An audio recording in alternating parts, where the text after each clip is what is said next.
Tonight, a double homicide shakes Victoria Beach. Not utterly surprised, no. There have been some shenanigans around here. What we know so far as the search for the killer gets underway. Also tonight, he was gasping for air even with the oxygen on. And he told me, he said, I'm not gonna make it this time. a man dies months after a mass shooting.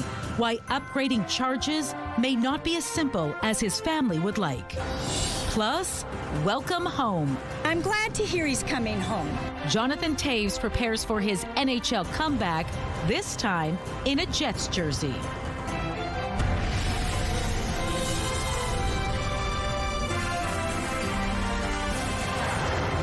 We also want to remind people we believe this incident to be targeted.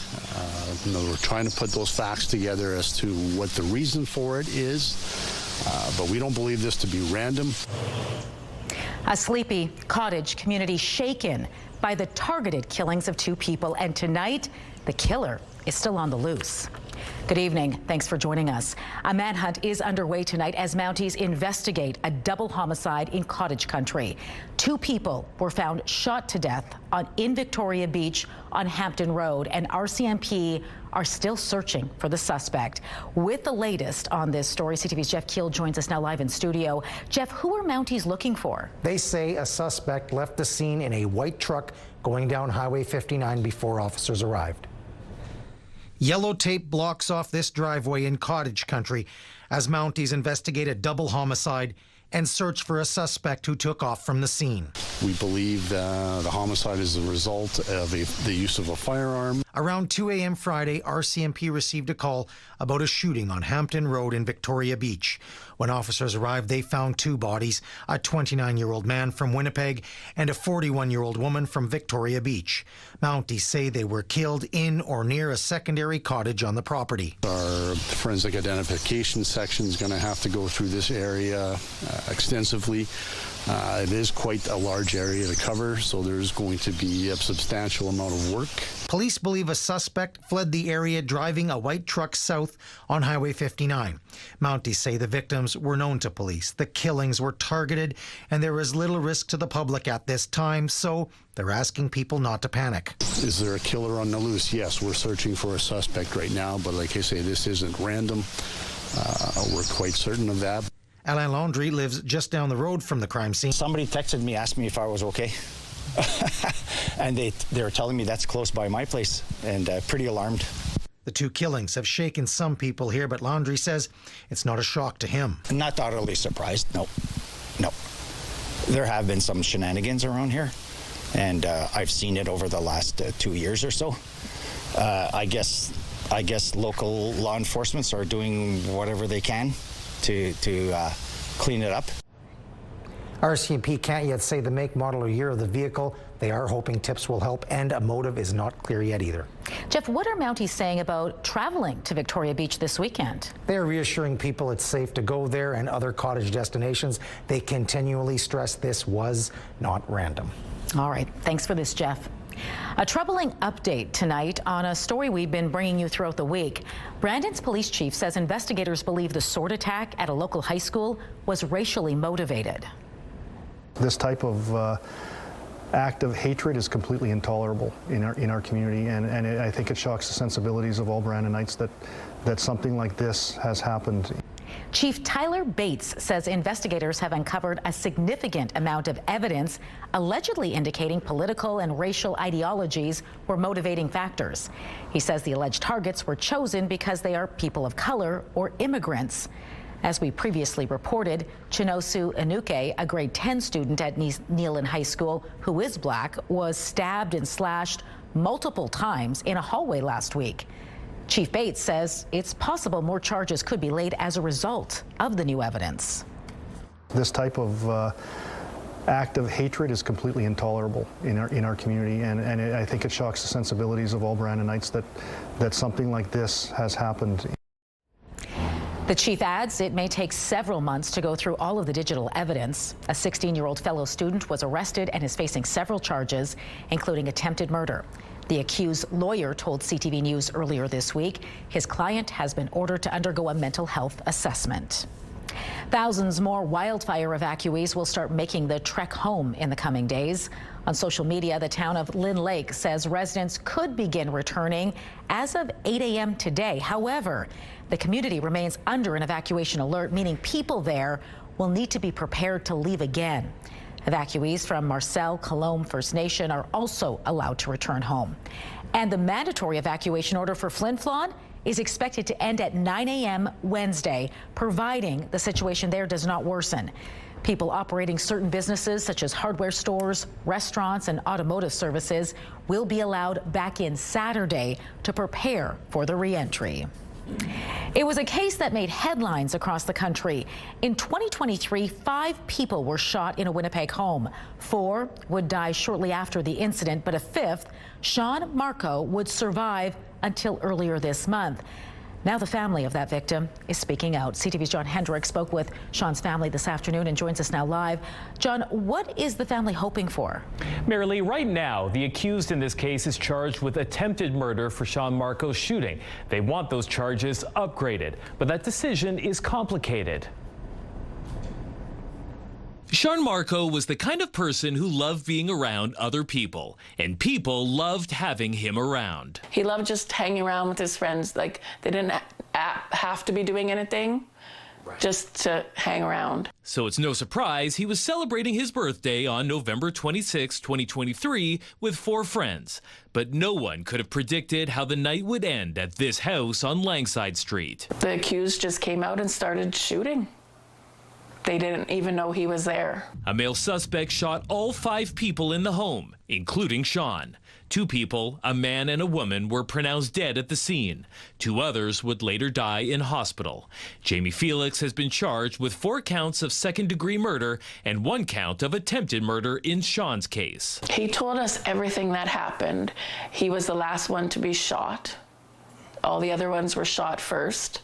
Marco's sister Melissa says while Sean's mind wasn't affected by the shooting, his body was badly hurt. Shot 3 times, with 1 bullet lodged in his spine, Sean would remain in hospital until his death on June 1st. He phoned me and he was gasping for air, even with the oxygen on. And he told me, he said, "I'm not going to make it this time." And he was dead the very next morning. Now his family wants Felix's attempted murder charge to be upgraded. He would never have been in the hospital had he not been shot. But upgrading the charges isn't a simple matter. Theodore Mariash, the lawyer for Jamie Felix, says the Crown will have to meet the legal standard of proof as to whether or not the actions of the accused were a significant contributing cause of the death. With the other 4 victims, it's very clear that their deaths are as a result of a homicide. But with respect to the Mr. Marco, it's not so cut and dried. In a statement to CTV News, a provincial spokesperson writes, decisions about whether the charge will be upgraded will be made after all the relevant evidence has been obtained and reviewed. Mariash says that evidence is expected to begin with the autopsy and report from the pathologist on the specific cause of death. But to Marco's family, the answer is obvious. He would never have been in the hospital had he not been shot. He was shot just like everybody else. He just lasted longer.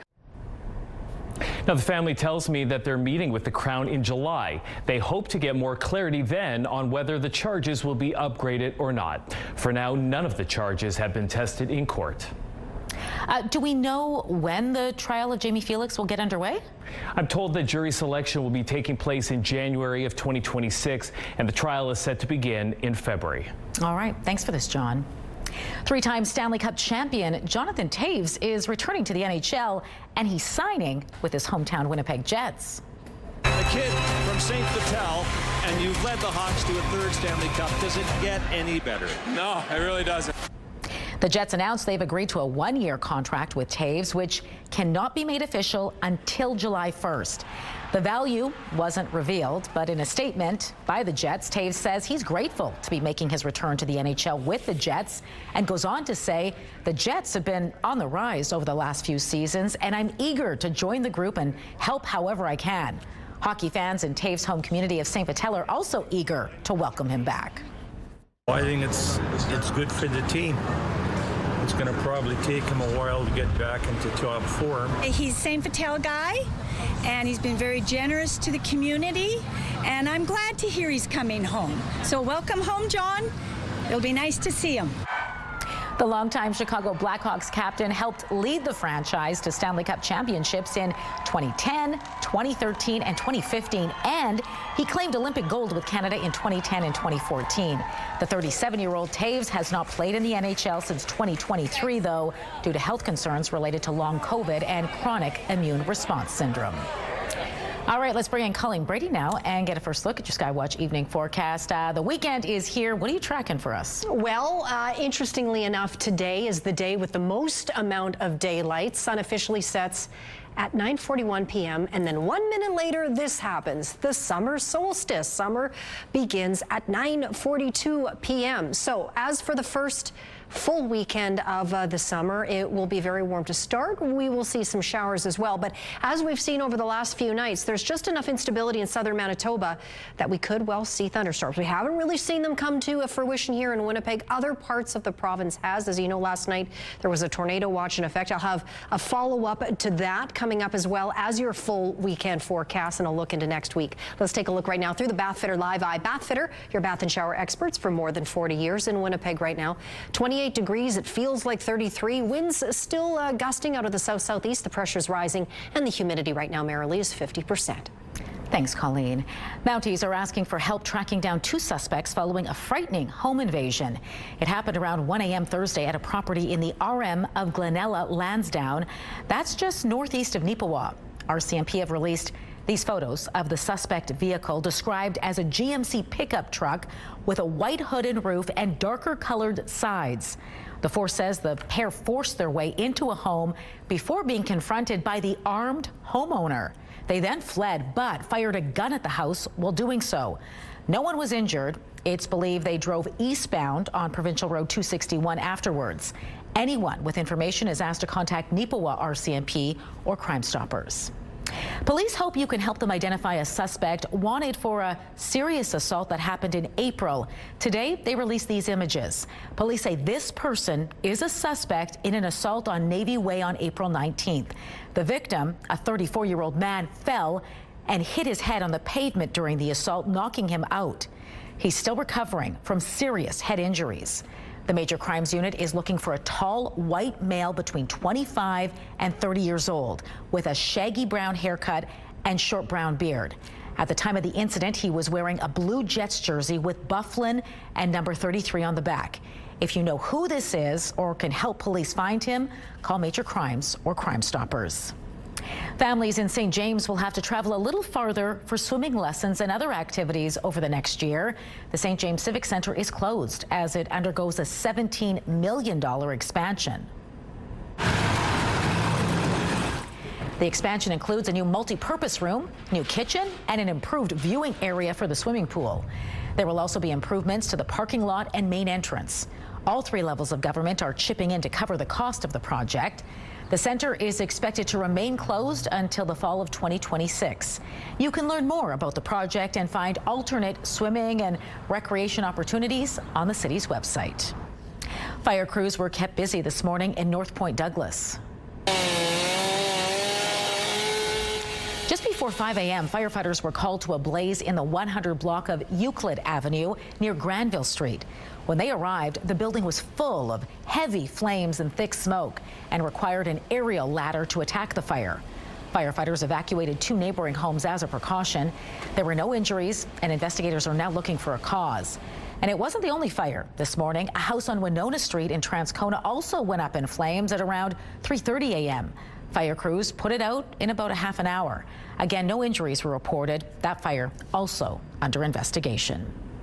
A senior polar bear that lived the last few years of her life behind the scenes at Assiniboine Park Zoo has died. CTV met Aggie in person last November, but she wasn't visible to zoo visitors as she preferred a calm environment and familiar people. Aggie passed away late last week after a rapid decline in her health, which the zoo suspects was due to an infection in her kidneys. Aggie arrived at the zoo in 2022 when her private owner in BC could no longer care for her. The zoo says Aggie loved to spend time swimming Much of her time was spent in the pool. Her favorite things included cardboard boxes, rain barrels, and straw. Aggie was 30 years old. Staff are working from home after a Manitoba MLA's constituency office was severely damaged by vandals. Take a look. All of the windows and doors on Point Douglas MLA Bernadette Smith's office on Selkirk Avenue are boarded up tonight. A provincial spokesperson tells us a police report was filed, but at this point, there are no safety concerns as it's believed this was just a random act of violence. Coming up, the race to get Canadians out of Iran and Israel. It could then potentially draw in Russia. It could, raise the dander of China. The latest on the conflict in the Middle East. Plus, U.S. Border Patrol finds a sophisticated tunnel underneath its southern border with Mexico. How far it stretched, just ahead.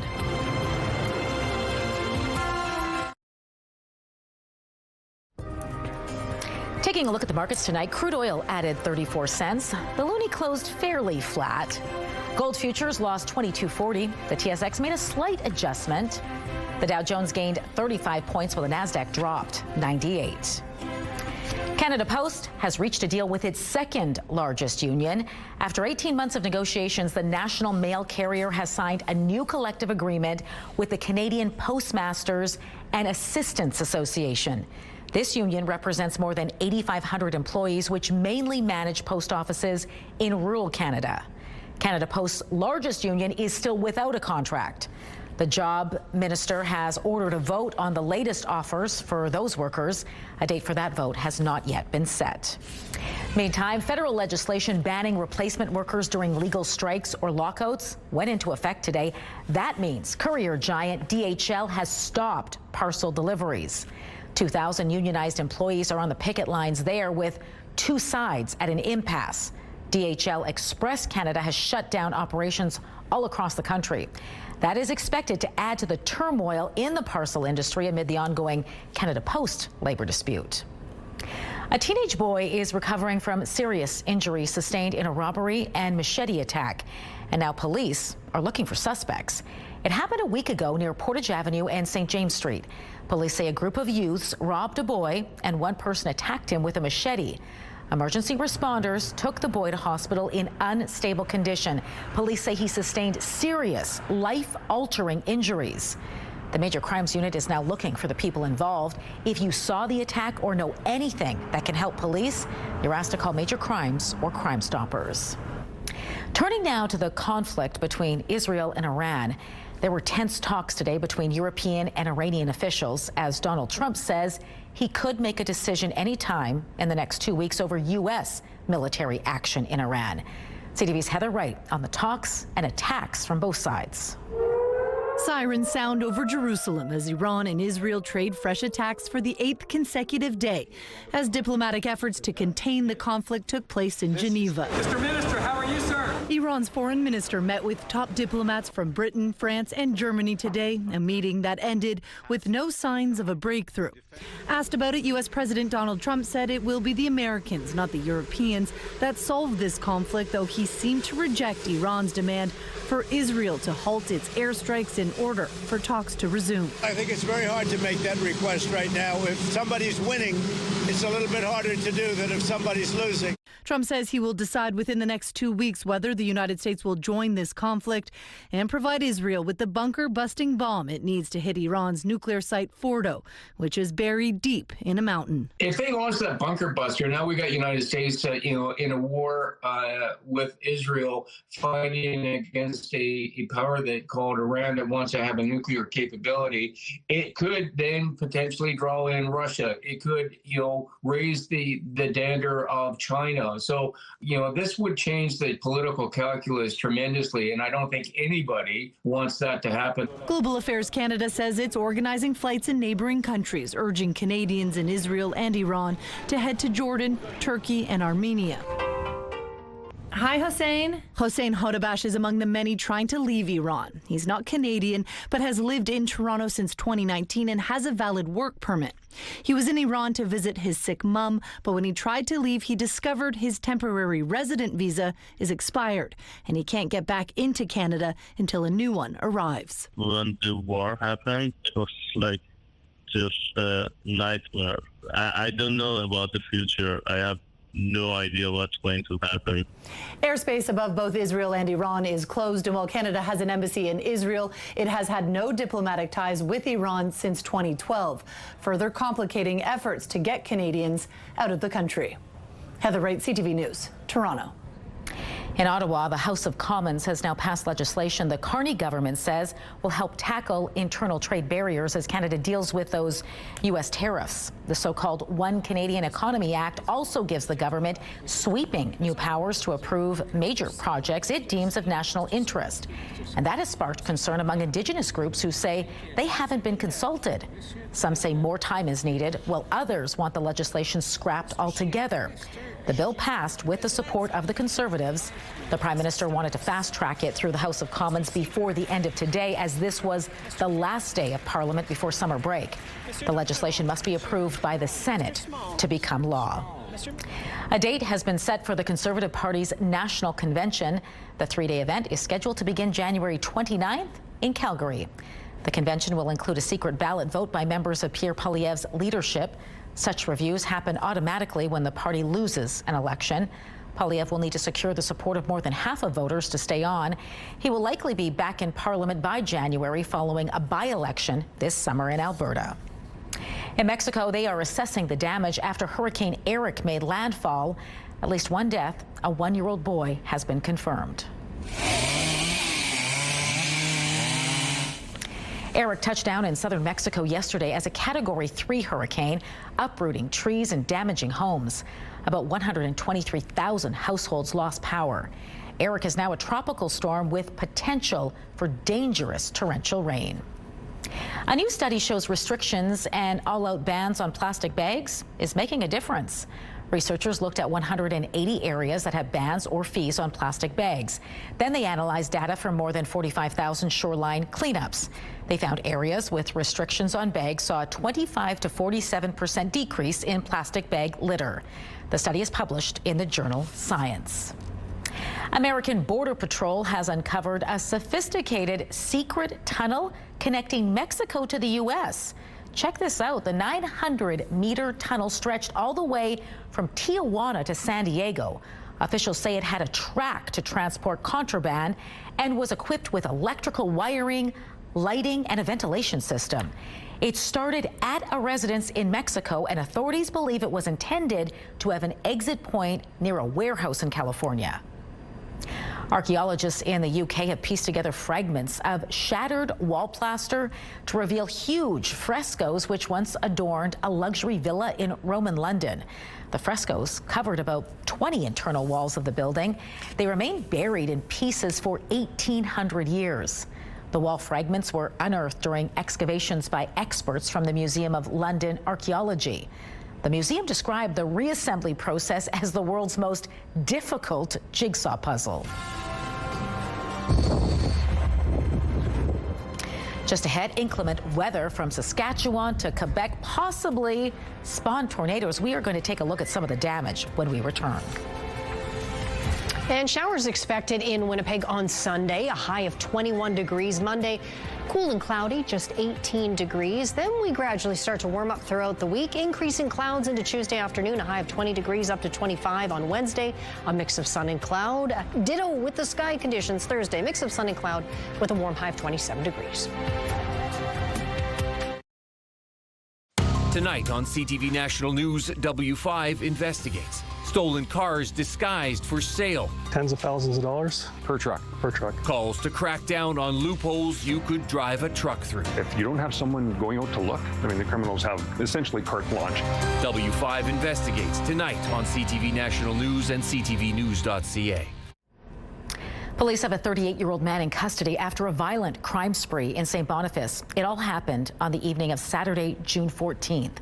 Police say after breaking into 2 vehicles and threatening a witness with a brick, the suspect broke into a home in the 300 block of Hamel Avenue. He then sexually assaulted a woman. A neighbor heard the woman scream and chased the suspect out of the building. The woman's father then gave chase down the street. Police arrived and arrested a suspect near Waterfront Drive and Bannatyne Avenue. He is facing several charges, including sexual assault, break and enter, and uttering threats. The province wants to hear how it can support journalism in your community. It's announced a series of public consultations open to the public, media outlets, or other stakeholders. The first is set for June 26th in Gimli. The rest are happening throughout July in Winnipeg, Brandon, and Winkler. A virtual event will be focused on northern Manitoba. This comes after the province established a committee made up of MLAs from both sides of the aisle to explore public support for journalism.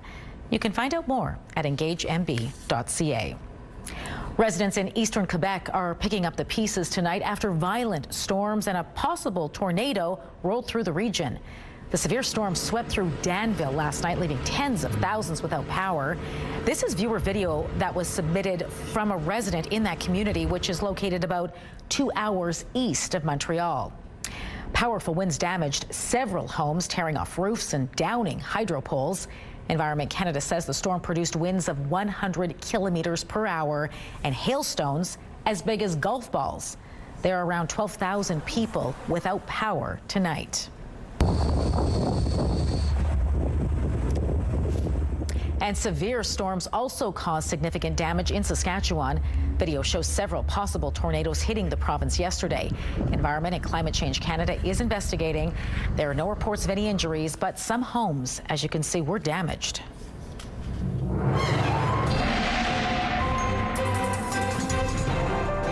CTV Skywatch weather brought to you by South Beach Casino and Resort. Visit southbeachcasino.ca. Colleen Brady was tracking that system live for us during the 6 o'clock hour last night. Luckily, did not cross over the border into Manitoba. No, it's like those tornadoes came up to the border and said, nope, we're not coming into Manitoba. We got enough on our plates. Leave us alone for now, please. Absolutely, absolutely. Now, Environment Canada to put a bit of a finer point on it, is saying tonight that they are looking at as many as 8 what they call likely tornadoes in Saskatchewan. 8. As for Manitoba, well, I checked in with them. The only report they have from those storms from last night, toonie-sized hail in Cypress River, that's southeast of Brandon, just up the road from Glenborough, that damaged some vehicles and some house siding. So, yeah, thankfully, despite the tornado watch, that did not manifest into any actual tornadoes here in Manitoba. But can you imagine 8 likely tornadoes being investigated tonight by Environment Canada? Well, and today is another night, or tonight is around. Let's try that again. Tonight is another night, isn't it? Not today. Tonight, another night of instability, courtesy of a pretty unsettled air mass, moisture-laden, moving up into Manitoba, coming out of the Dakotas, which could produce another round of thunderstorms in southern Manitoba tonight, including here in Winnipeg. And I know over the last couple of nights, it did look likely like we could see thunderstorms in the city. They didn't come to pass, but once again, this is the scenario that we're in for tonight. Further up north, much more stable conditions, drier as well. We've got the wildfire areas that, again, won't see any precipitation just yet.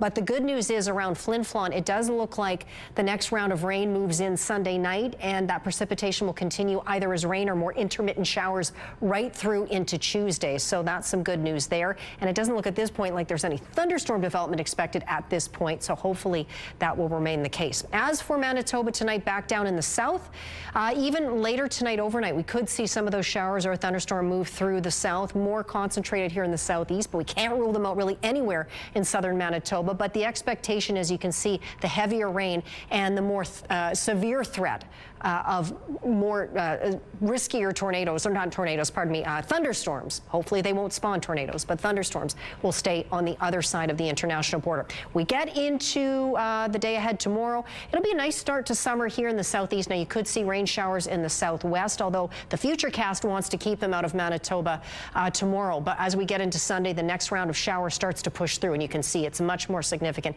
maybe perhaps an outright rainfall for the south, including for Winnipeg. 18 tonight with the possibility again of thunderstorms, including overnight. Winds overnight shifting coming out of the north at 15 kilometers an hour. 19 Saturday morning, the first full day of the summer season, up to 26 in the afternoon, with those winds picking up at about 30 kilometers an hour. The UV index tomorrow was 8 or very high. Up in the north tonight, partly cloudy for really all of the northeast, over to Thompson, dropping all the way down to 6 overnight. Sunny and 17 there, mix of sun and cloud in Churchill tomorrow, 12 degrees. Partly cloudy across the northwest tonight, as cool as 4 in Lynn Lake. Sunny there tomorrow.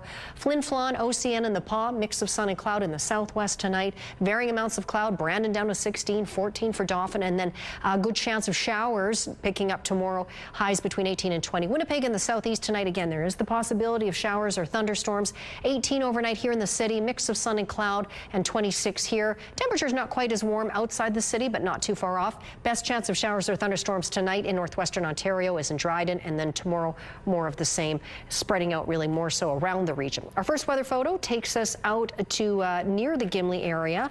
Great shot there. You can see it looks like some rain in the distance there. And this photo too, speaking of which, now Andrew said there was about 3 hours of rain out over Lake Winnipeg, where he is in Bel Air. Send us your pics to Winnipeg Weather at ctv.ca. Thanks, Colleen. Still ahead, and encouraging new drug therapy. Kisqali has been shown to significantly lower the chance of breast cancer recurrence. And the added benefit for breast cancer patients is peace of mind. Those details when we return.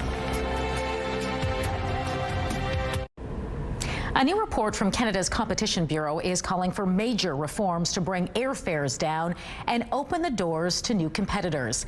This includes allowing foreign-owned airlines to fly domestic routes. And joining me now with reaction is the president of the Air Passenger Rights, Gabor Lukacs. Gabor, good to speak with you.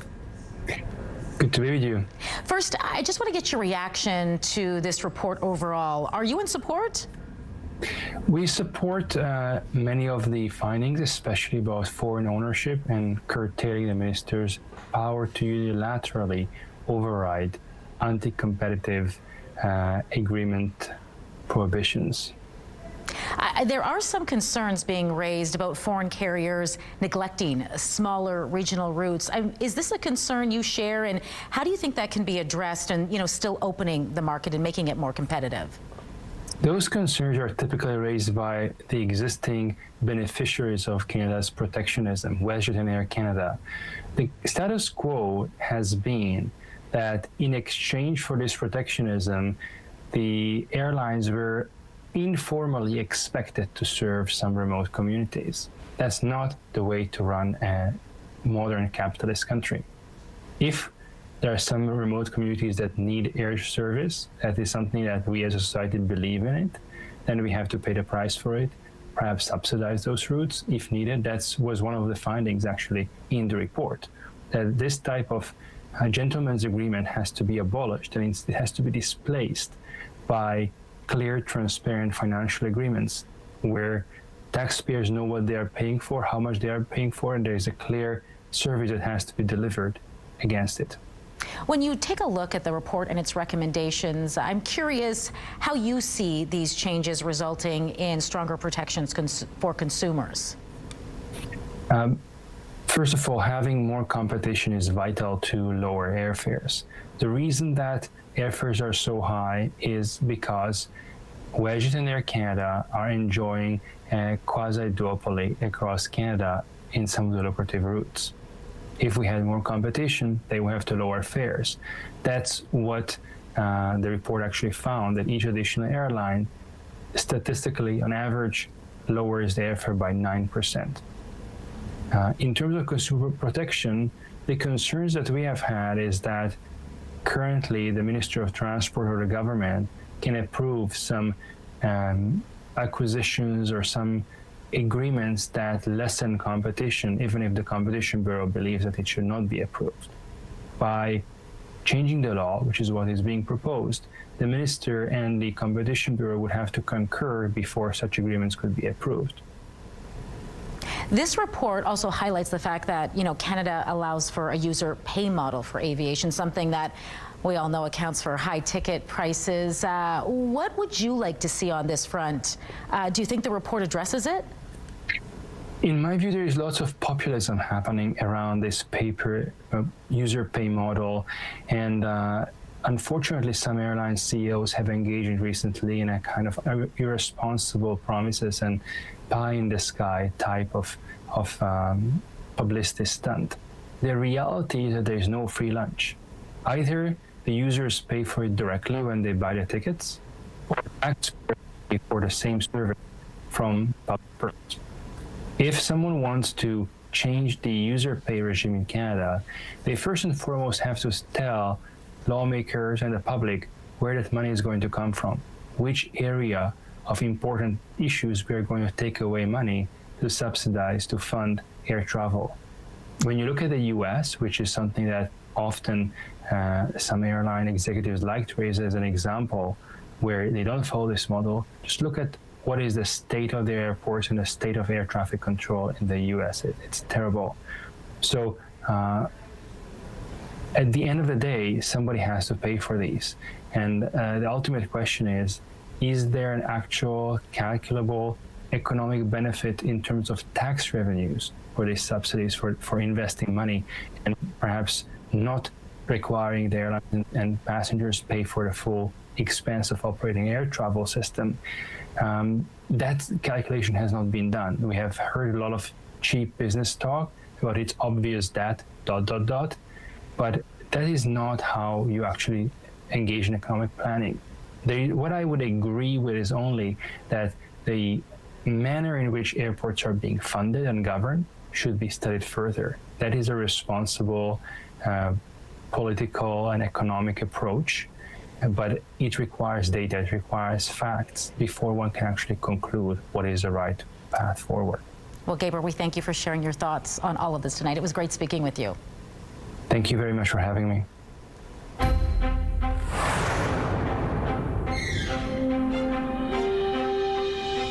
A popular contacts manufacturer is recalling several lenses in Canada over a defect which may cause visual disturbances.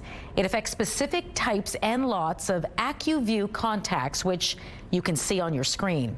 Johnson & Johnson says some of the Max One-Day multifocal contact lenses have micro bubbles. While not medically harmful, the company says they may cause visual disturbances, particularly in low light. Drinks such as water, soda, and beer sold in glass bottles contain more microplastics than those in plastic bottles. That's the surprising result of a study released today by France's Food Safety Agency. Researchers found an average of around 100 microplastic particles per liter in drinks in glass bottles, around 50 times higher than plastic or metal cans. One of the authors says the particles were the same composition as the paint on the caps of the glass bottles, possibly explaining the results. It's still not clear what, if any, effect the preponderance of microplastics has on human health. The fear of breast cancer returning is a very real fear among cancer survivors. But as Pauline Chan tells us, a new drug just approved promises to reduce the risk. Nicole Macronia-Powell was diagnosed with stage 2 breast cancer 2 days before she was supposed to go on vacation in Mexico in 2023. She canceled her plans and began a grueling series of treatments. So I did 8 rounds of chemotherapy, I did 4 rounds of Perjeta, and once I started my second round of chemotherapy, I started what would become 18 rounds of Herceptin. Shortly after finishing chemotherapy, I had surgery to remove 13 lymph nodes on my left side. Her cancer is gone now, but the fear of cancer returning is always on her mind. You always think about it. You hear about the rates of reoccurrence, and it's often metastasized at that point. That's why the approval of ribociclib, also known as Kisqali, is so important. When added to standard hormone therapy, Kisqali has been shown to significantly lower the chance of breast cancer recurrence in a broad population of patients with hormone receptor positive, HER2 negative, early stage breast cancer. And Dr. Kaja Jerzak says that's a significant number of early stage breast cancer patients. For those diagnosed with this type of disease, up to 1 in 3 women may experience a recurrence within 20 years of initial treatment. And unfortunately, often when the cancer comes back, it returns as metastatic disease, which is usually incurable. So it's really important to try to optimize therapies when we're at that curative state. Provincial coverage for Kisqali is still being worked out, but Dr. Jerzak says a key benefit is that it's effective in a broad range of patients. Nicole finally did manage to vacation in Puerto Vallarta, and she is grateful to know there's now one more option available for patients like her to keep cancer at bay. Pauline Chan, CTV News. Medical Watch is brought to you by Manukin Koster Denture Clinic.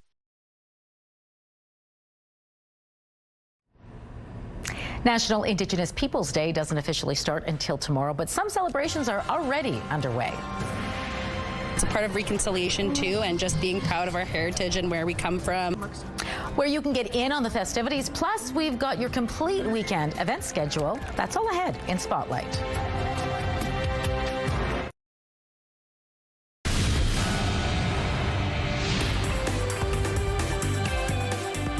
Spotlight, sponsored by the Casinos of Winnipeg, presenting Tom Papa. National Indigenous Peoples Day is tomorrow, but some local organizations are marking the occasion a little early.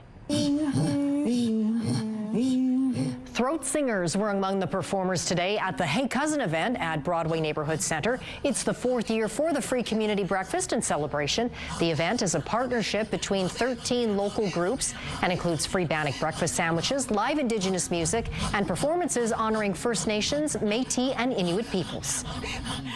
It's a part of reconciliation too, and just being proud of our heritage and where we come from. There's so many different Indigenous groups, so it's just important for all of us to come together and celebrate.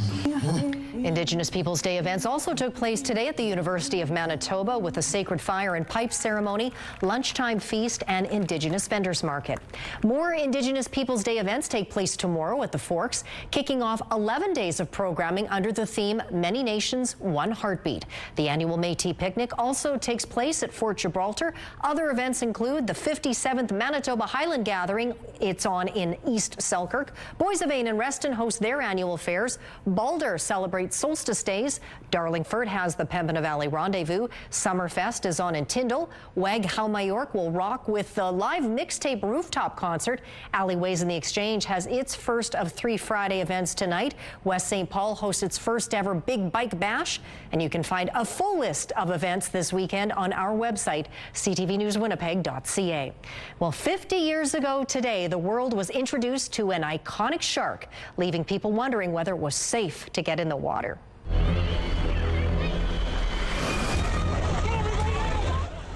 The legendary film Jaws premiered in theaters on June 20th, 1975. Over time, it became known as one of the first summer blockbusters, bringing in $260 million and putting director Steven Spielberg on the map. It set the template for the way that summer movies were released. Before Jaws, the summer was kind of considered to be a downtime for theaters. People were going to go to their cottages. They were going to sit in the sunlight. They weren't going to sit in a dark room and watch a movie about sharks. Well, that changed when it became the highest grossing film to date.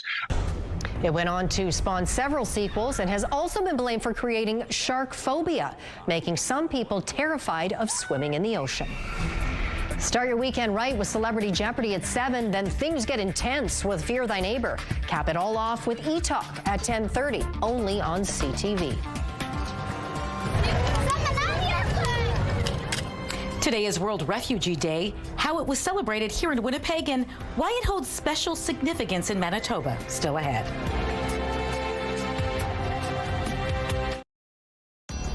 Women's clothing provided by RW & Company. Salon services provided by Essentique Spa Salon. Tonight, dangerous weather extremes from Quebec to the prairies. Tanker got thrown over half a mile into another farmer's field. So that shows the power that this storm had. Taking stock of the damage as summer brings violent and destructive storms. Later on CTV National News. 28 degrees right now in Winnipeg. It's cloudy, windy too. Winds from the south-southeast at 21 kilometers an hour with wind gusts up to 30, and it's humid. It feels like 33. The actual air temperature today got as high as 30 degrees, not that close to the record. 17 overnight with the possibility once again of thunderstorms. Winds pick up tomorrow afternoon, mix of sun and cloud, 27. Showers on Sunday, 21 degrees, a little cool start to the week. Monday, 18. 20 Tuesday, cloudy in the afternoon, and then by the time we get to the midweek, back into the mid to upper 20s. Thanks, Colleen. A celebration today in Winnipeg Central Park of the newcomers who call our city home. Local organizations that work with newcomers hosted a community gathering to mark World Refugee Day. The event features crafts, performances, and other family-friendly activities. It's designed to celebrate refugees in Manitoba and raise awareness about the issues they face. This year's theme, Together on Treaty 1, acknowledges the shared experiences of refugees and Indigenous peoples. We all notice that, there are so many things like forced displacement and genocide and, things like that refugees face in their own country. And when they come here, they really identify with the experience of Indigenous peoples. The number of people displaced by conflicts, crises, persecution, and climate change last year rose to more than 123 million. Canada helped resettle more than 49,000 refugees. Manitoba welcomes 1,500 to over 2,000 each year. Well, the weather was perfect for that outdoor celebration. Looks like the kids and adults were all having a good time, which is nice. All right. And most of the weekend you'll be able to have a good time. Sunday. Pretty good. Summer's here, folks. Do your housework on Sunday. Or that's right. Do your adulting on Sunday.